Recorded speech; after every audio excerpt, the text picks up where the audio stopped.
하나님의 말씀은 사도행전 5장 17절 말씀부터 32절 말씀이 되겠습니다. 사도행전 5장 17절 말씀부터 32절 말씀이 되겠습니다. 함께 합독하시겠습니다. 대제사장과 그와 함께 있는 사람, 즉 사두개인의 당파가 다 마음에 시기가 가득하여 일어나서 사도들을 잡아다가 옥에 가두었더니 주의 사자가 밤에 옥문을 열고 끌어내어 이르되 가서 성전에 서서 이 생명의 말씀을 다 백성에게 말하라 하매 그들이 듣고 새벽에 성전에 들어가서 가르치더니 대제사장과 그와 함께 있는 사람들이 와서 공회와 이스라엘 족속의 원로들을 다 모으고 사람을 옥에 보내어 사도들을 잡아오라 하니 부하들이 가서 옥에서 사도들을 보지 못하고 돌아와 이르되 우리가 보니 옥은 든든하게 잠기고 지키는 사람들이 문 안에 서 있으되 문을 열고 본즉 그 안에는 한 사람도 없더이다 하니 성전 맡은 자와 제사장들이 이 말을 듣고 의욕하여 이 일이 어찌 될까 하더니 사람이 와서 알리되 보소서 옥에 가두었던 사람들이 성전에 서서 백성을 가르치더이다 하니 성전 맡은 자가 부하들과 같이 가서 그들을 잡아왔으나 강제로 못함은 백성들이 돌로 칠까 두려워함이더라. 그들을 끌어다가 공회 앞에 세우니 대제사장이 물어 이르되 우리가 이 이름으로 사람을 가르치지 말라고 언급하였으되 너희가 너희 가르침을 예루살렘에 가득하게 하니 이 사람의 피를 우리에게로 돌리고자 함이로다. 베드로와 사도들이 대답하여 이르되 사람보다 하나님께 순종하는 것이 마땅하니라. 너희가 나무에 달아 죽인 예수를 우리 조상의 하나님이 살리시고 이스라엘에게 회개함과 죄 사함을 주시려고 그를 오른손으로 높이사 임금과 구주로 삼으셨느니라. 우리는 이 일의 증인이요 하나님이 자기에게 순종하는 사람들에게 주신 성령도 그러하니라 하더라. 아멘. 사단은 언제나 천사의 모양으로 나타난다고 하는 것입니다. 그럴듯한 합리성, 그럴듯한 이성으로 나타난다고 하는 것입니다. 마치 사단에 나타나는 모습은 송이꿀보다 달게 나타납니다. 그러면 우리는 깨어 있어야 합니다. 말씀을 묵상해야 합니다. 기도해야 한다고 하는 것입니다. 사탄은 우리에게 큰 거짓말하라고 하지 않습니다. 작은 거짓말을 하라고 합니다. 큰 사탄은 사기를 치라고 하지 않습니다. 작은 죄를 지라고 말합니다. 그러나 어느 날 큰 거짓말을 할 것이고 동시에 큰 사기를 칠 것이고 그리고 큰 죄를 짓게 될 것입니다. 그러므로 작은 죄에서 차단하십시오. 작은 거짓말에서 차단하실 수 있기를 바랍니다. 우리는 영적 전쟁터에 서 있습니다. 특별히 성도분 가운데 사단이 집중적으로 태클을 걸고 그리고 공격하는 성도님이 있습니다. 그때 짜증내지 마십시오. 오히려 자부심을 가지십시오. 왜냐하면 내가 믿음으로 산다는 것을 사단이 알고 있기 때문에 그렇습니다.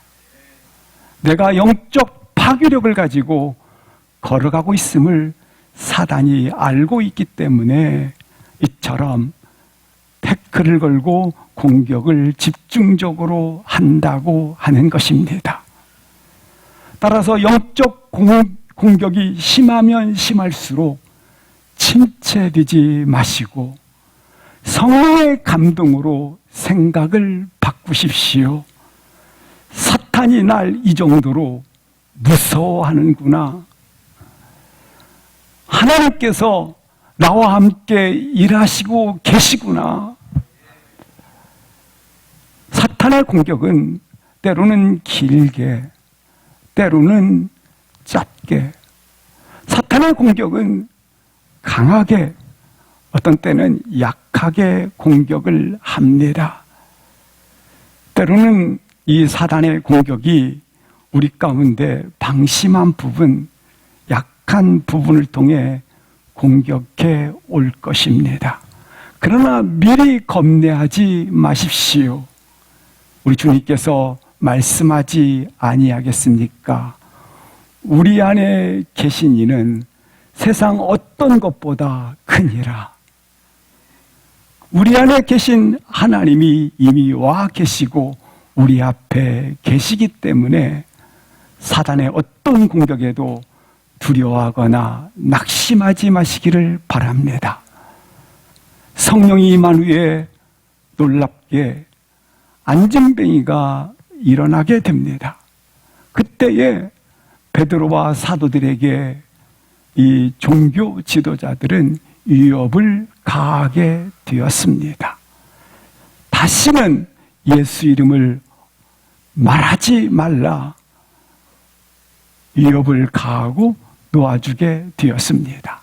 오늘 본문은 다시 사도들에게 위협을 가하는 그리고 공격을 하는 이와 같은 그들의 핍박이 다시 시작되어지고 있는 장면이 되겠습니다.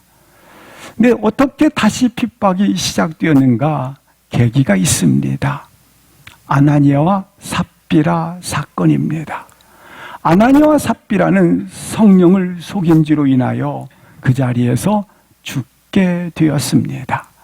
믿는 무리들은 솔로몬 행각에 모이게 되었고, 그리고 믿지 아니하는 자들은 사도들을 상관하지 아니하게 되었으며, 백성들은 초대교회가 순결과 성결과 정직으로 서 있는 모습을 보고 감동을 받게 되었다고 하는 것입니다.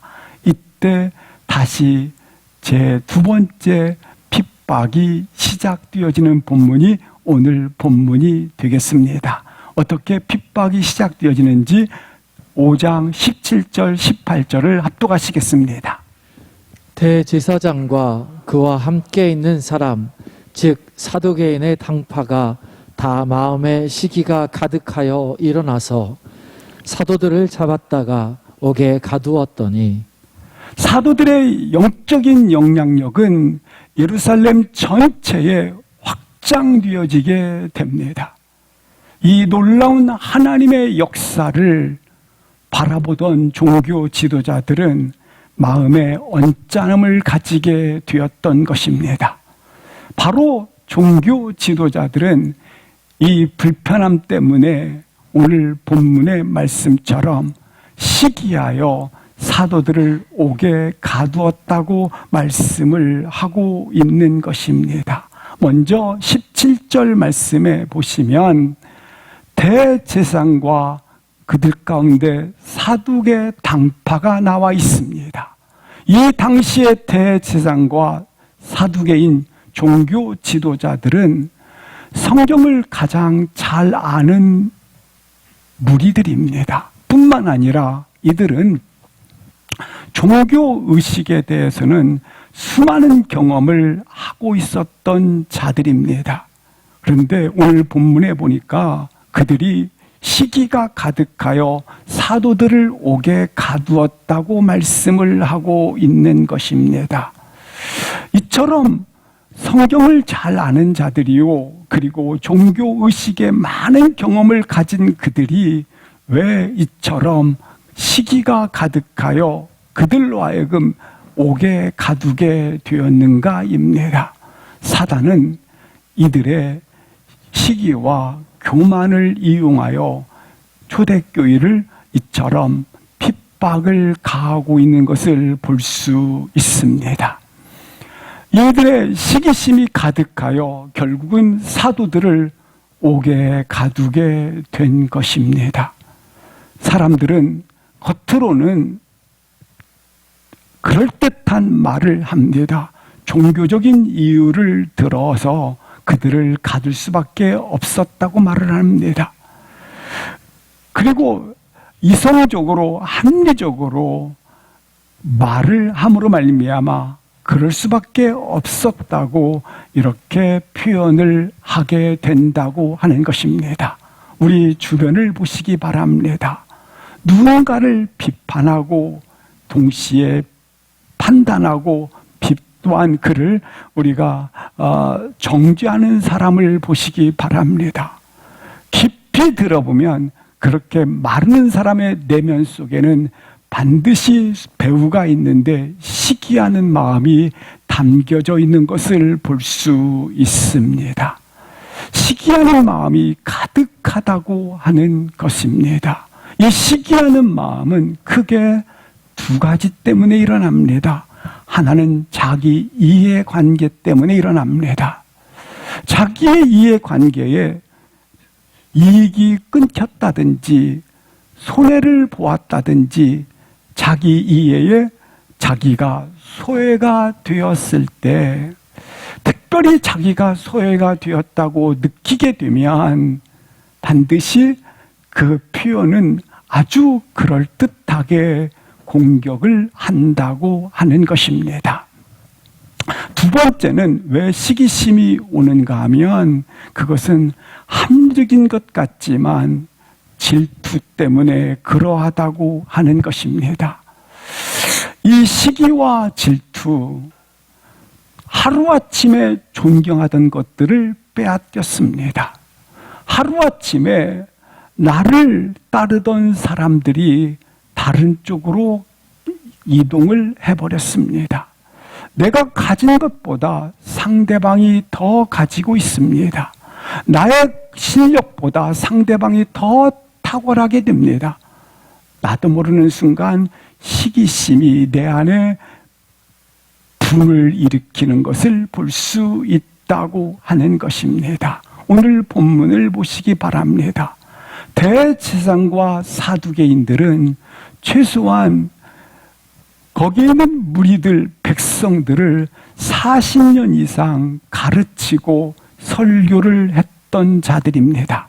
그리고 이들은 명문 가족 출신일 뿐만 아니라 이 대제사장과 사두개인들은 엄격한 훈련을 통해서 최고의 실력들을 가진 자들이었습니다. 그러나 12사도는 어디 출신입니까? 갈릴리의 어부 출신입니다. 이들과는 비교가 되지 않을 만큼 그들은 갈릴리에서도 변두리에 사는 어부 출신들이었던 것입니다.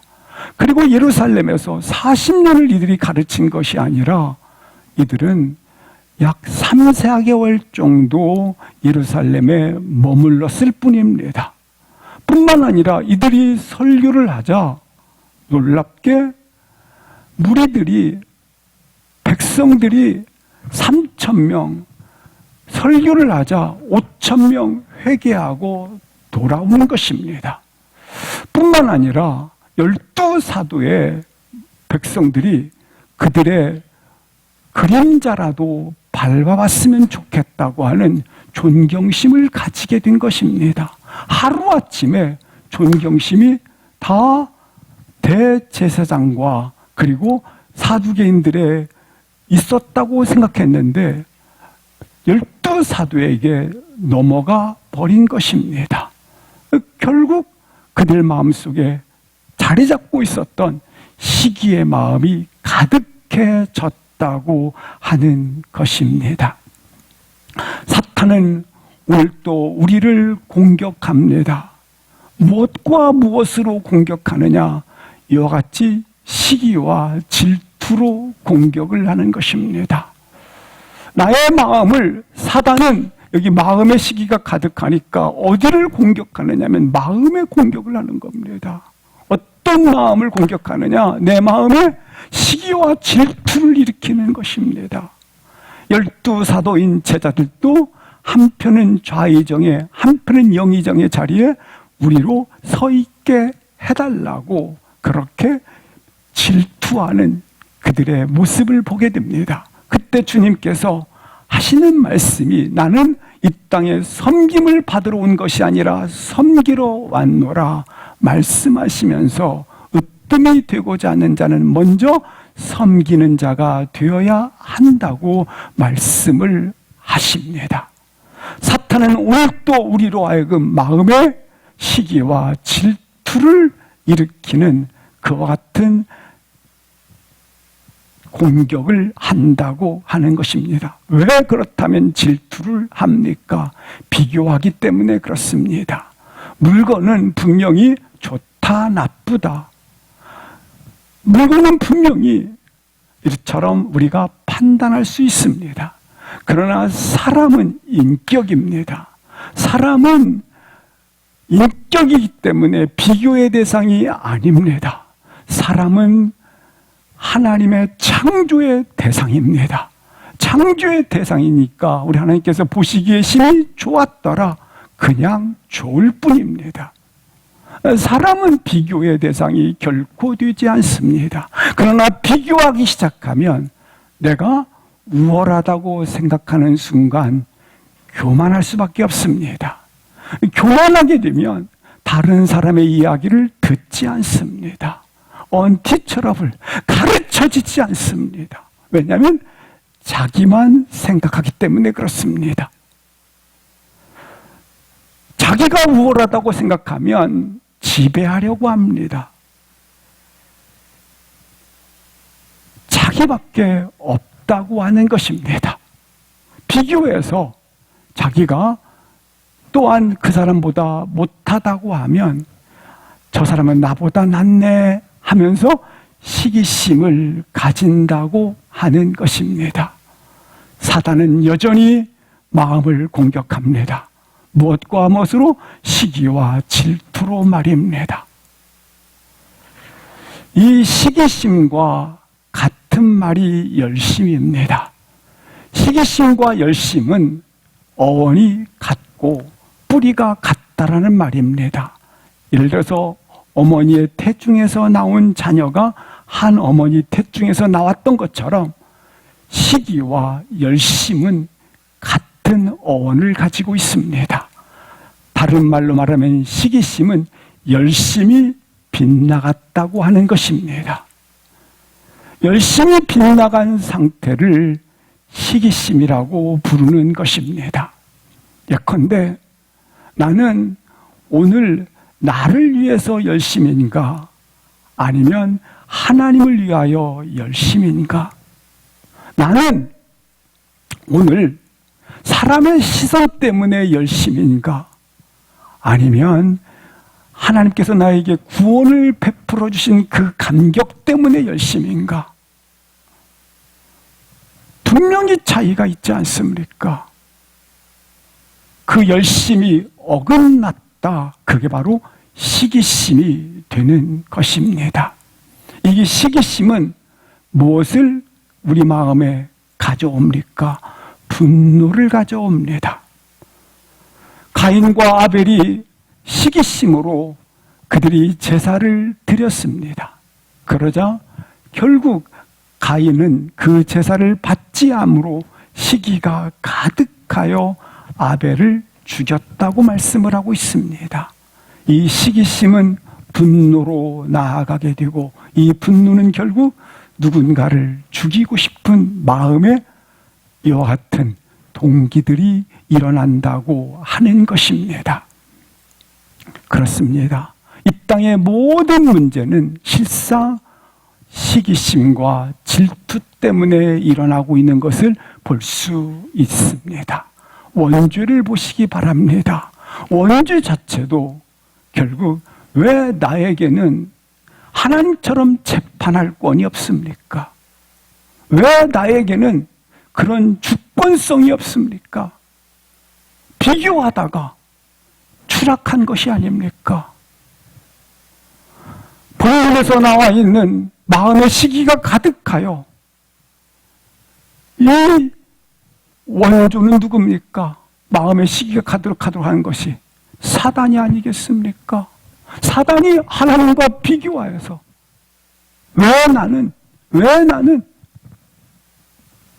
그래서 비교하다가 추락해서 결국 인간을 시기와 질투하는 노예로 사탄이 붙잡고 있다고 하는 것입니다. 그래서 시기와 질투의 노예가 되도록 인간을 끌고 간다고 하는 것입니다. 따라서 사랑하는 성도 여러분, 이 시기심과 한 뿌리인 열심을 잘 다스리셔서 열심의 방향을 분명하게 다시 선정하셔서 만약에 이 열심을 우리가 잘 다스리지 못하면 나 인생에 살아가는 모든 삶은 실상 헛된 성을 쌓는 인생이 될 뿐이라고 하는 것입니다. 따라서 이 시기심이 일어나면 답이 없습니다. 엎드리는 수밖에 없습니다. 이 시기심이 일어나면 내 힘으로도 어떤 영향력도 이 시기심의 마음을 끊을 수가 없기 때문에 기도의 자리로 나오셔야 합니다. 무릎 꿇어야 합니다. 성령의 임재 가운데 있지 아니하면 끊을 수 없기 때문에 성령 하나님의 고백을 들어야 하는 것입니다. 이 시기심으로 시작된 모든 삶은 타락한 인생이 될 수밖에 없다고 하는 것입니다. 야고보서 3장 16절 말씀에 이렇게 말씀하고 있습니다. 시기와 다툼이 있는 곳에는 혼란과 모든 악한 일이 있음이라. 그들이 시기심으로 인하여 옥에 가두게 되었더라. 그 후에 어떤 일이 일어나는지 19절, 20절을 합독하시겠습니다. 주의 사자가 밤에 옥문을 열고 끌어내어 이르되 가서 성전에 서서 이 생명의 말씀을 다 백성에게 말하라 하매. 오늘 19절 말씀에 보시면 주의 사자가 옥문을 열고 끌어내었다. 하나님이 일하셨다. 하나님이 역사하셨다. 하나님이 하셨다입니다. 그런데 밤에 다른 말로 말하면 무엇입니까? 아무도 예측할 수 없던 시간에 바울과 실라가 밤의 찬송 가운데 그들이 옥문이 열렸던 것처럼 오늘 밤에 다른 표현으로 말하면 하나님의 시간에 이루어졌다라고 하는 것입니다.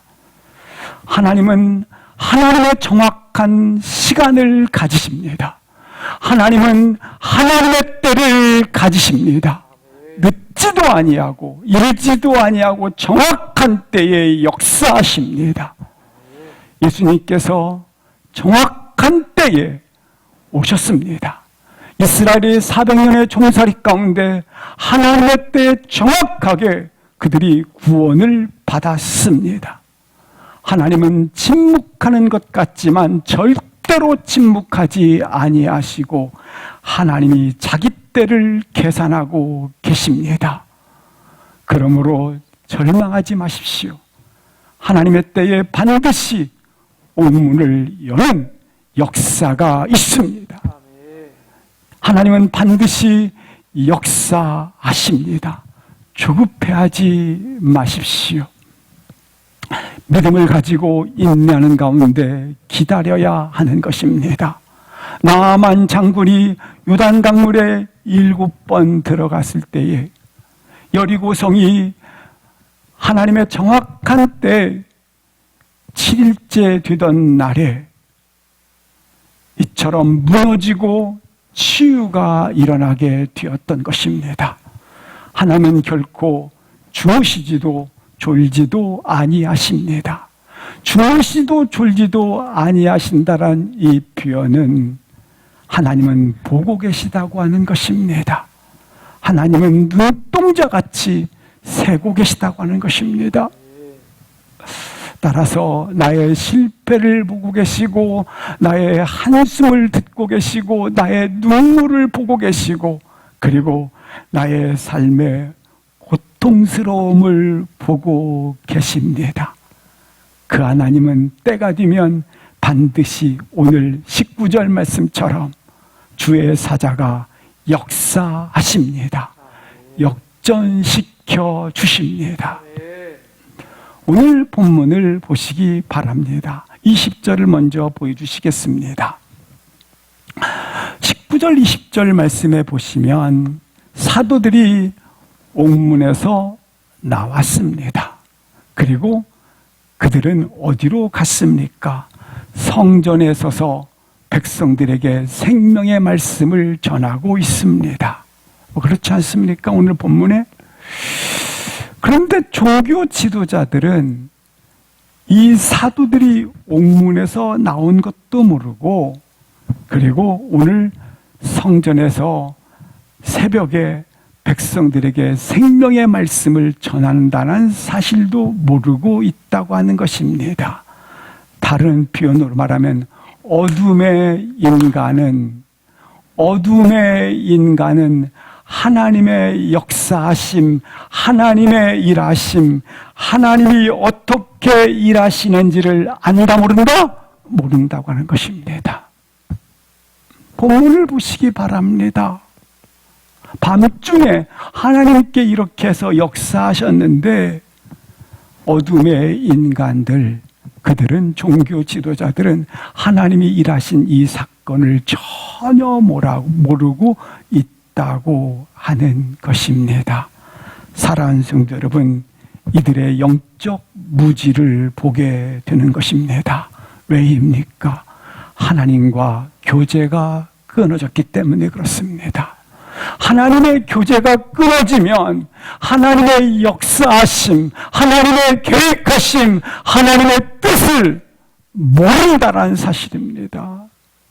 오늘 알려줘도 보여줘도 알지 못한다고 하는 것입니다. 따라서 하나님의 사람은 완전한 사람이 아니라 하나님과 교제하는 사람입니다. 하나님의 음성을 듣고 하나님의 역사를 체험하게 되지 않습니까? 사도들이. CCM 찬양 중에 나 가진 것 있으니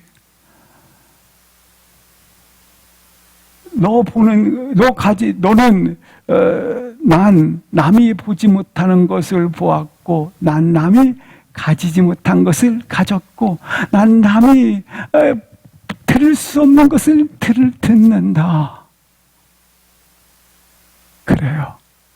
듣고 보고 가진 것입니다.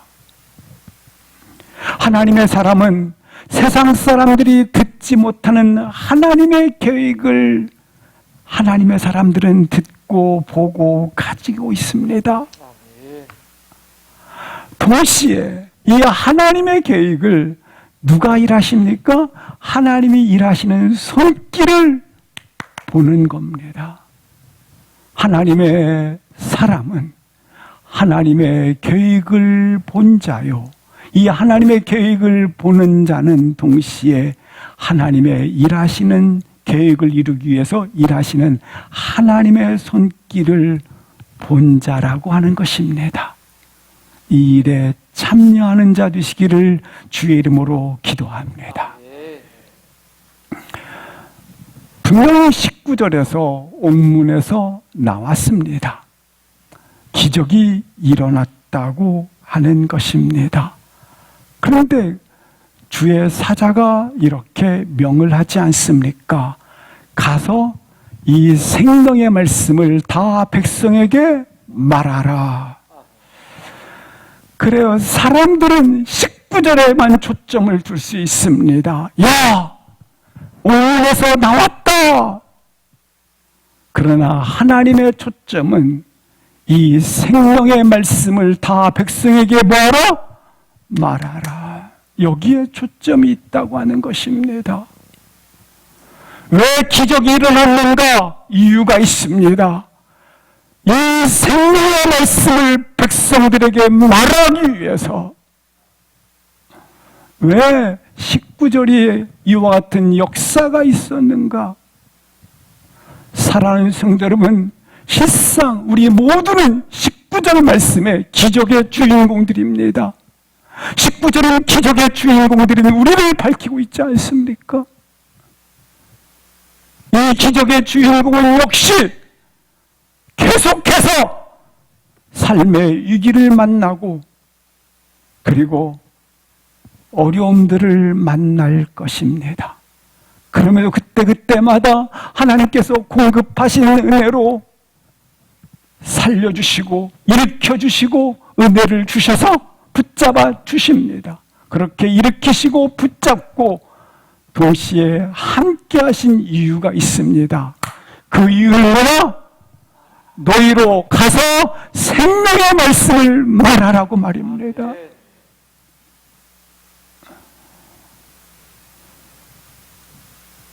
지금 우리는 실상 다 주 안에서 이미 죽은 자 아닙니까?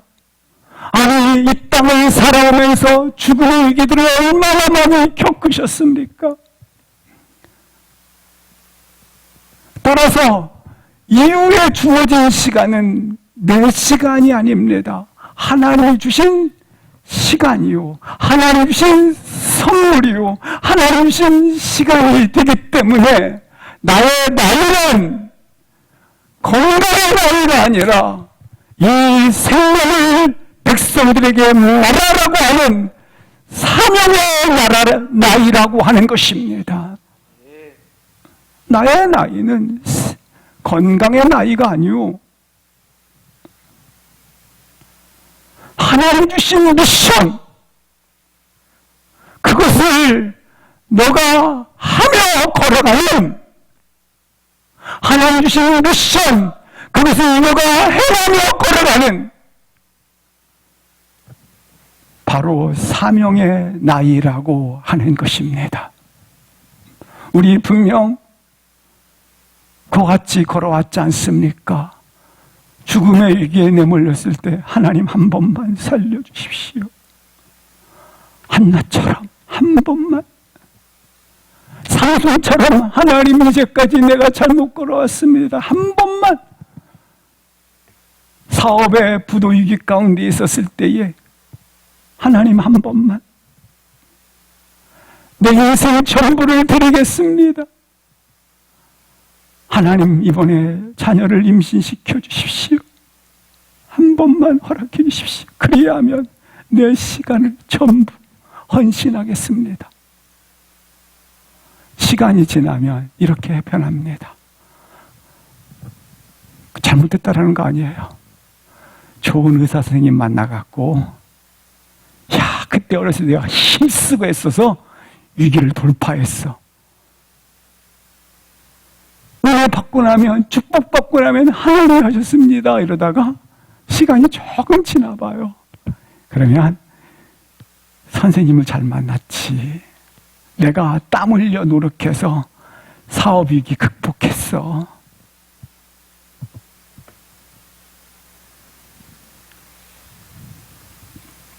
종종 이렇게 변하기도 합니다.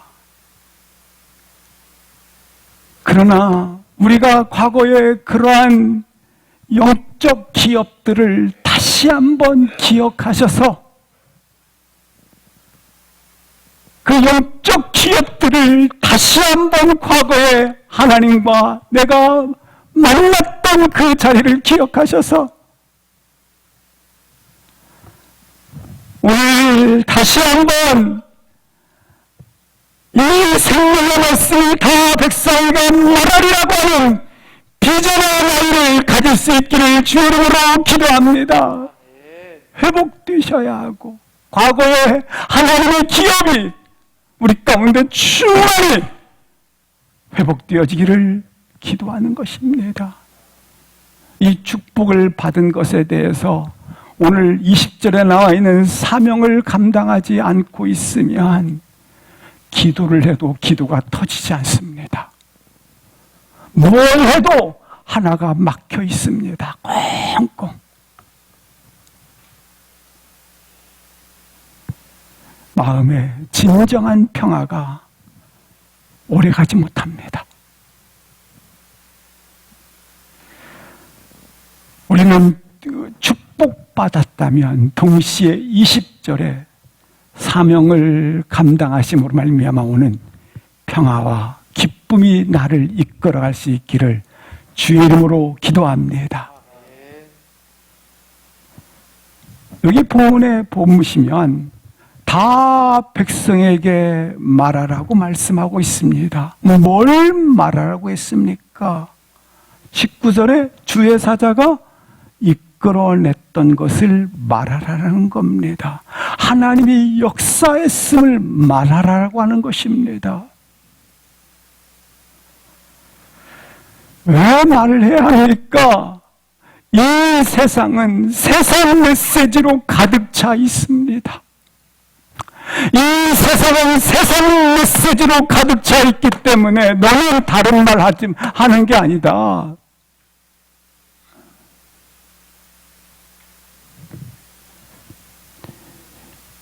이것이 증인이요, 이것이 복음을 전하는 자이다.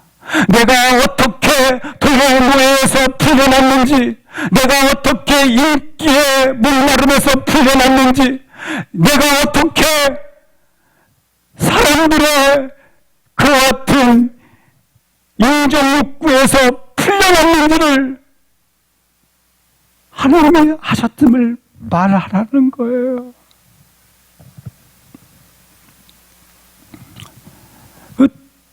말씀을 다 말하라고 하잖아요. 다 백성에게 말하는 것이 아니라 말씀을 다.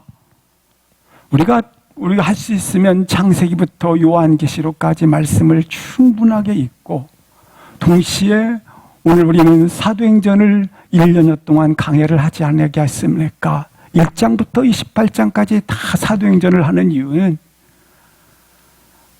대부분의 많은 분들이 자기 필요에서만 따라서 듣고, 그리고 듣고 싶어 한다고 하는 겁니다. 그러다 보니까 실상 오해에 빠지기도 하고 빗나가 버리기 때문에 다 말씀을 다 우리가 읽어야 하는 것입니다. 21절을 합독하시겠습니다. 21절 시작.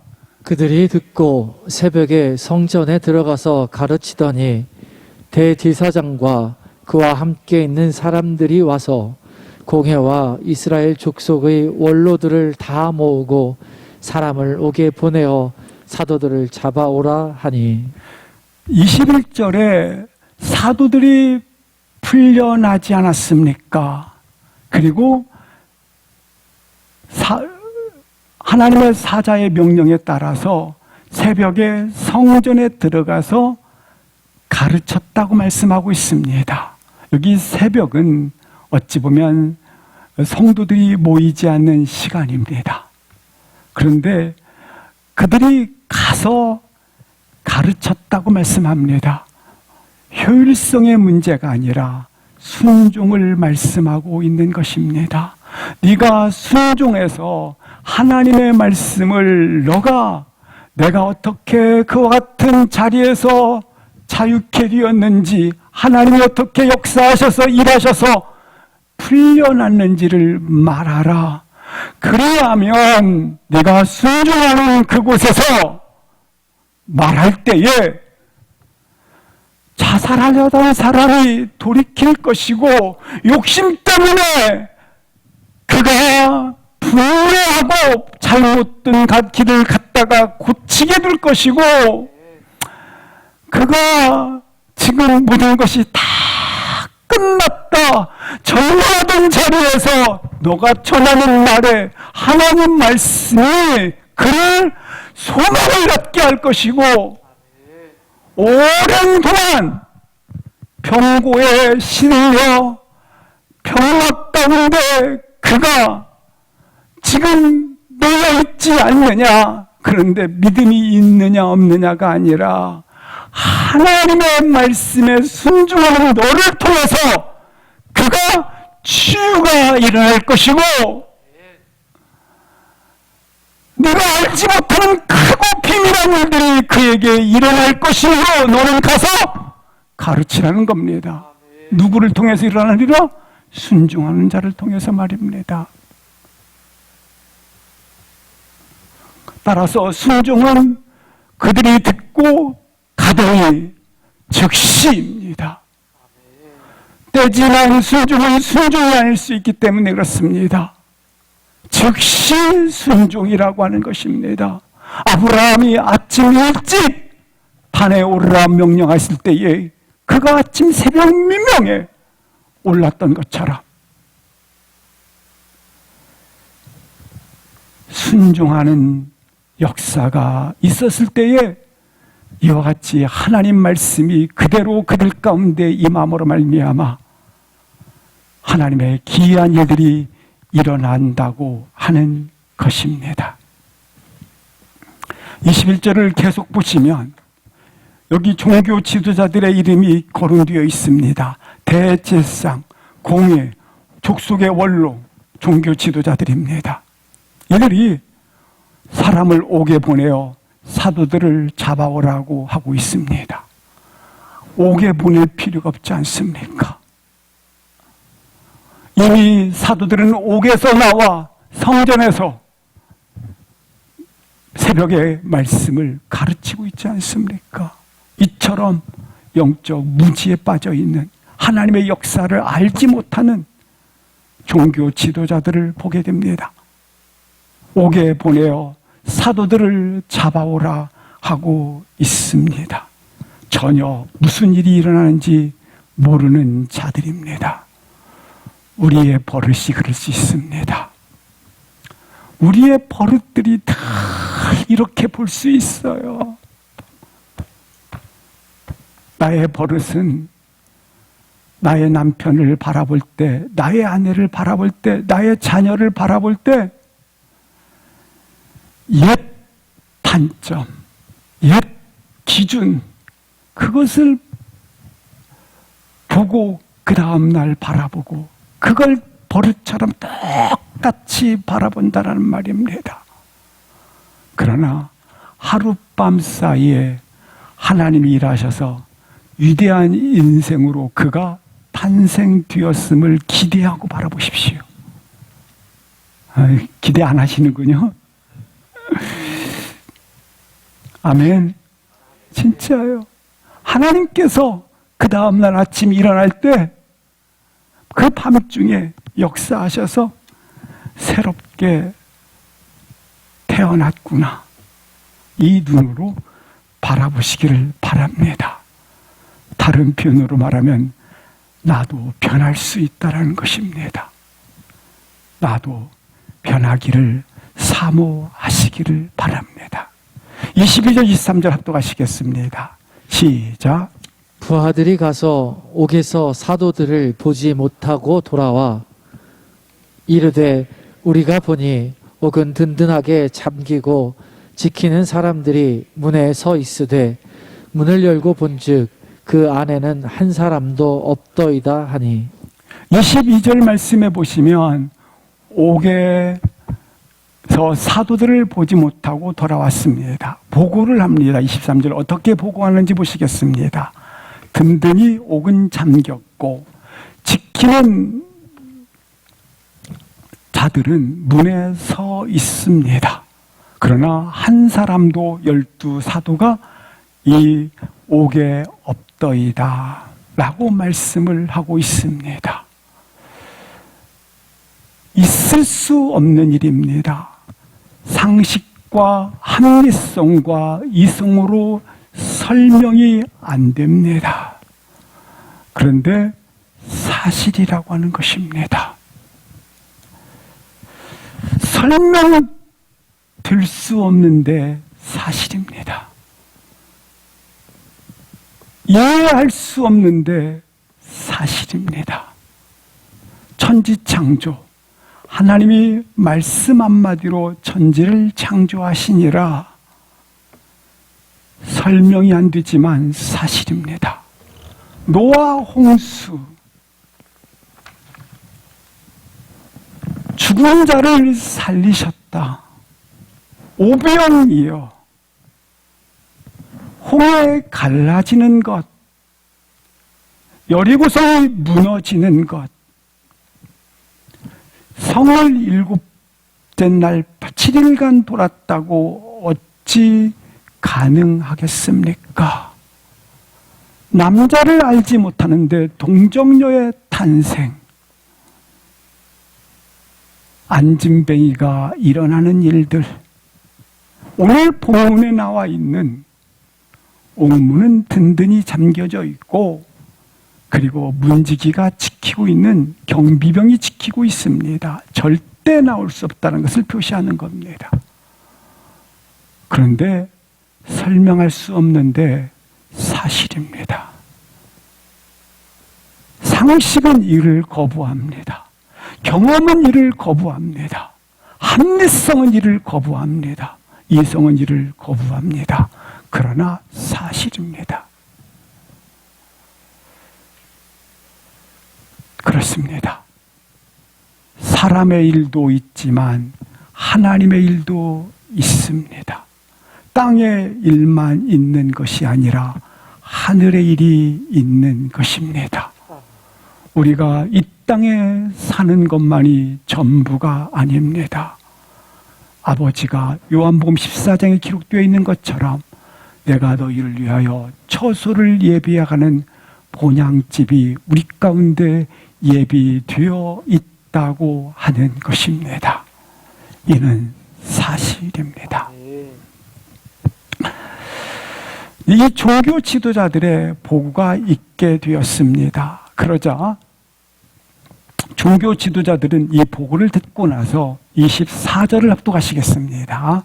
24절 시작. 성전 맡은 자와 제사장들이 이 말을 듣고 의혹하여 이 일이 어찌 될까 하더니, 종교 지도자들은 이 말을 듣고 보고를 들었지 않습니까? 한 사람도 오게 없더이다. 근데 의혹하였다라고 반응을 보입니다. 여기서 의혹하였다라는 것은 혼란에 빠져서 이 상태를 해석할 수 없다라는 말입니다. 혼란에 빠져 이 상태를 우리가 이해할 수 없구나, 해석할 수 없구나 라고 하는 것입니다. 사람은 언제 당황합니까? 사람은 자신의 경험과 상식에서 벗어나는 일이 발생하면 당황을 하지 않겠습니까? 그러나 믿음의 눈으로 방금 보았던 천지창조, 그리고 홍해 사건, 오늘 본문에 나와 있던 이 사건을 믿음의 눈으로 보면 의혹하지 않고 뭐하게 되느니라? 해석될 수 있다는 사실을 기억하시기를 바랍니다. 고린도전서 12장 11절 12절을 함께 합독을 하시겠습니다. 사람의 일을 사람의 속에 있는 영 외에 누가 알리요? 이와 같이 하나님의 일도 하나님의 영 외에는 아무도 알지 못하느니라. 우리가 세상의 영을 받지 아니하고 오직 하나님으로부터 온 영을 받았으니 이는 우리로 하여금 하나님께서 우리에게 은혜로 주신 것들을 알게 하려 하심이라. 11절 말씀을 보시겠습니다. 사람의 일이 있고 하나님의 일이 있습니다. 근데 하나님의 일은 하나님의 영 외에는 알지 못하느니라. 12절 보시겠습니다. 우리가 하나님의 영을 하나님으로부터 받았으니 놀랍게 하나님께서 하셨던 일들, 천지창조, 홍해 가른 것, 그리고 방금 얘기했던 옥에서 나온 것들, 이 하나님의 계획들을 주신 것들을 우리가 알게 하려 했다 안 했다? 알게 하신 것이라는 겁니다. 기억하시기 바랍니다. 하나님의 성령이 충만하면 하나님의 동력을 받았기 때문에 하나님의 일을 알게 된다고 하는 것입니다. 방금 설명드렸던 이 하나님의 일들을 우리는 해석할 수 있는 능력을 가지게 되었다입니다.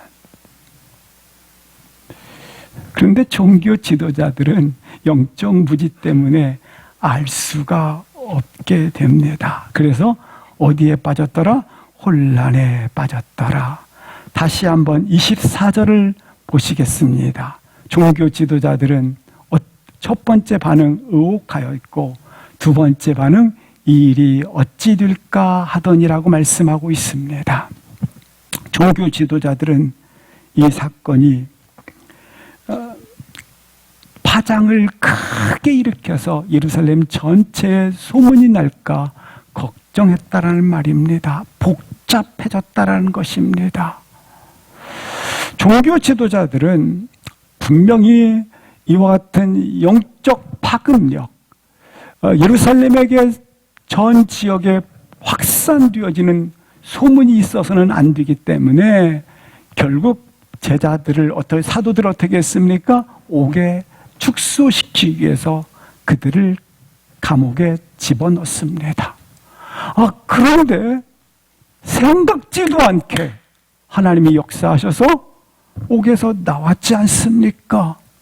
하나님의 영광, 하나님의 권능, 하나님의 역사가 사도의 속에 일어났지 않습니까? 그러면 이것이 이 사실이 예루살렘에 퍼진다면, 이 사건이 퍼진다면 감추려고 그랬는데 감추기는커녕 이렇게 퍼진다면 어찌 될까? 우리가 감당치 못하겠구나, 이런 얘기입니다.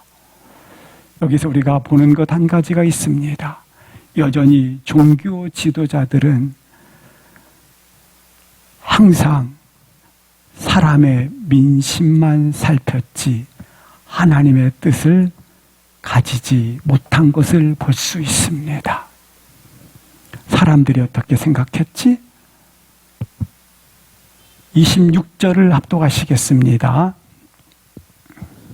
성전 맡은 자가 부하들과 같이 가서 그들을 잡아왔으나 강제로 못함은 백성들이 돌로 칠까 두려워함이더라. 재판석 앞에 서 있는 사도들은 이제 담대했는데 오히려 재판하는 종교 지도자들은 백성들로 인하여 두려워하더라고 말씀을 하고 있습니다. 하나님의 뜻이 아닌 사람들의 눈치만 살피더라. 사랑하는 성도 여러분, 우리가 사람을 사랑하고 포용하는 것은 당연한 하나님의 뜻입니다. 그러나 그 사람들로부터 휘둘려서 끌려가지 않기를 바랍니다. 우리는 하나님의 뜻에 서 있기 때문에 그러한 것입니다. 이제 사도들은 복음을 전하다가 옥에 갇히게 되면 왜 나에게 이런 어려운 일이 있을까? 그렇게 그들은 의심하지 않았습니다. 오히려 감사하고 할렐루야 합니다. 오늘 우리도 내가 헌신하다가 또한 이 헌금을 드렸고 충성을 했고 봉사를 하다가 혹 나도 이러한 어려움이 찾아올 때가 있습니다. 고난이 올 때가 있습니다. 이때 사도들처럼 할렐루야 감사할 수 있기를 바랍니다. 왜냐하면 분명한 이유가 있습니다. 그것은 감당할 수 있는 하나님의 특별한 기름 부으심이 있기 때문에 그렇습니다. 베드로전서 4장 14절 한 절만 우리가 읽고 마치겠습니다. 14절 시작. 너희가 그리스도의 이름으로 치욕을 당하면 복 있는 자로다. 영광의 영 곧 하나님의 영이 너희 위에 계심이라. 하나님의 영은 우리 안에 항상 있습니다. 분명히 말씀하지 않습니까? 내 너를 떠나지 아니하리라. 항상 너희와 함께 있으리라. 하나님의 영은 우리와 항상 함께 있지만 내가 헌신하다가 오히려 옥에 갇히는 경우, 어찌 보면 치욕을 당할 때가 있다. 이때 왜 감사하는가? 그때 오히려 뭐 있는 자로다? 복 있는 자로다. 왜냐하면 하나님의 영은 나에게 날마다 있지만 특별히 그 시간, 그때 부어주는 영광의 영, 하나님의 영이 너희 위에 뭐하는 시간이라? 계심의 시간이 되기 때문에 그러한 것입니다. 주의 영광을 위하여 헌신하다가 치욕을 당하면 할렐루야 하는 이유, 그 시간에 특별히 너에게 영광의 영, 하나님의 영이 너희 위에 뭐함이라? 계심이라. 그동안 느낄 수 없었던 하나님의 임재, 하나님에 대한 체험, 이것이 평안과 감동이 너희 마음 가운데 흐르게 되리라고 하는 것입니다. 그래서 우리를 새로운 믿음의 차원으로 끌어가 주신다고 하는 것입니다. 사랑하는 성도 여러분, 주님의 일을 하다가 억울함을 당하고 치욕을 당하고 욕먹는 일에 있으십니까? 두려워하지 마십시오. 왜냐하면 하나님의 영광의 영, 하나님의 영이 우리를 놀랍게 임하고 계신 시간이기 때문에 그렇습니다. 함께 일어나셔서 잠시 기도하시겠습니다.